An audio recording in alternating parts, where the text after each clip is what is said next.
jirutti cehumsa tokko geessuudhaa fi humna sassaabachuu danda'uudha qabda. Paartii kee sirriitti cimsachuu, tumsa immoo hayyootarraa, paartiilee biraarraa, uummatarraa humna kee bal'ifachaa deemuu danda'uudha qabda. Kan agarre garuu humna dhiphisaa kan deemnu jechuudha. ODP keessatti tiim lama turte, tiim lamaan sun amma jirtu gara kilik sadarkaa jennutti bifa saniin biyya hoogganamaa kan yaalamaa jiru. Kun ce'umsa bakka hanga hin danda'u jechuudha. Kanaaf sadarkaa Oromiyaattis sadarkaa Federaalaattis ce'umsa hunda hirmaachise. Kanamuu paartiin hunduu gahee keessaa qabu itti yaaduun barbaachisaadha.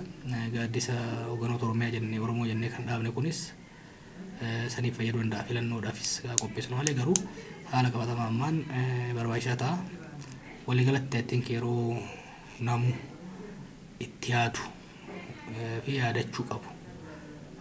Itti gaafatamummaa kana namaattis akka siyaasa paartiittis qabu ta'uu qaba. Yeroo ammaatti gaagama guddaatu, qoqqoodama guddaatu ODP keessa jira. Significant rift, ideological rift uumamee jira jechuudha. Ajandaa muummichi ministeeraa gaggeessuu barbaadu jira. Ajandaan Oromoon irraa hafe immoo gaggeessuu barbaadu jira. Kuni qoodama uumamee jira. Kanarratti marii gochuudhaaf yaaliin godhame hanga ammaan milkoofne. Amma booda garuu caayaa Oromoo jalatti deebi'uu qabna. Muummichi ministeeraas uummatarraa dhiyeessu Oromoo irraa fagaate Oromoo jalatti lixuun baay'een deemsisu. Warri isa mormus isuma morman qofaaf wayyaanee kaleessa nu nyaataa turte, nu qorqaa turte. Har'a afaan mi'eeffattee humna federaalaa hin jettu faarsuunis itti maxxanuunis hin barbaachisu. Uummanni Oromoo uummata guddaa. Utubaa biyya kanaati, arba biyya kanaati. Arbi maxxantuu ta'uu hin danda'u. Arbi bineensa xiqqaatti yoo maxxane hooki kufee ofii caccabaa hooki irratti kufee ajjeesa. Maxxantummaan Oromoodhaaf hin ta'u nuun hin malu. Biyya kanaaf an Oromoo alternative uumuun barbaachisa jechuudha. Oromoo alternative immoo nama tokkoon hin uumamu, paartii tokkoon hin uumamu. Hayyuun Oromoo, beekaan Oromoo, hooggansi siyaasaa, lubni Oromoo walitti dhufe, imaamata siyaasaa, diinagdee hawaasummaa cuunfee kan Oromoo wal taasisuu erga cuunfee booda sabaaf sablammoota ta'an immoo walitti fidatee kan sabaaf sablammootaas kan ofii walitti fidateet sadarkaa federaalaatti ittiin deemuudha qaba. Kun egaa hojii guddaa gaafata. Garuu in crisis there is always opportunity.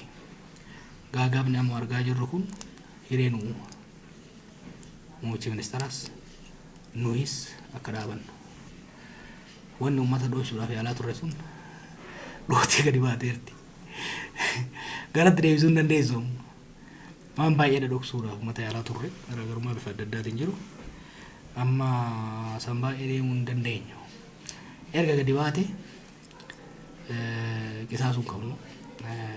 Wal hubannoodhaan caayaa Oromoo jalatti furmaatatti fidnee waan Oromiyaafis Itoophiyaafis ta'u gadi baasuu qabna. Fiigichi kophaan harcaasanii xiloo maalaaf hin deemu. Doorsisuu baay'ee waan qofaan kan doorsifame. ODP keessatti namoonni doorsifamaa jechaadhaan waan adda addaatiin doorsifamaa turanii jiru. Kun hin ta'u nuun bareedu aadaa keenyaaf doorsifne. Ija daaduu warqa Oromoo keessatti. Doorsifni akkasitti nama finiinsee baasa. Kanaaf warri doorsisuu barbaadanis aadaa doorsisaa Oromuma saniif deebisuu. Oromoon siyaasa irratti waliin ajjeesu. Kanaaf milkoofne beekta. Kanaaf aadaa wal ajjeesaa sanis warruma irraa miidhagutti kan deebisanii kan uuf tolu, kan eenaa filaame, kan soobuuf safeeffannaa, kan wal dhagayu, kan jaarsa dhagayu, kan gadaa tawaayyuu sanitti deebi'u, tasafuu sanitti deebi'utu nu baasa. Kanatti yoo deebine gara tokkotti siqna. Karaa Habashaa garuu kan nafxanyaas haa ta'u kan wayyaane yaalameera biyya kanatti. In hojjenne Itoophiyaadhaaf. Modeelidha hin hojjenne. Modeeliin hojjete maata deebita. Kan wayyaanees hin hojjenne. Amma biyyi kun sabaaf salamii kun Oromoon maal nuu fida? Waan wayyaanee irraa adda, waan nafxanyaa irraa adda nuu fidaayi jedhee kan gaafataa jiru. Walqixxummaa nurraa arguu barbaada. Federaalizimii dhugaa nurraa arguu barbaada. Federaalizimii sabaaf sablammoonni naannoo isaan irratti ittiin walabummaan otonomislee ittiin of bulchan sadarkaa federaalaatti akka baay'inaa fi gumaacha isaaniitti qooda keessaa fudhatan nurraa arguu barbaada. Maaliif yeroo dheeraadhaaf nus kan qabsoofneef kan waadaa galaas kana waan tureef kana osoo nurraa eeganii waan isaan qaban kan irraa dhaamsisu. Paartii sabaa gaafa wayyaanee paartii sabaa maqaa qabu turan. Amma immoo maquma saniinuu jalaa balleessuudhaaf yaalamaa jira jechuudha. Kanaaf adeemsisuun hin deemsisu. Murtiin maqaa Oromootiin godhamu kan nama tokkoo fi paartii tokkooti miti. Saba hunda laallata.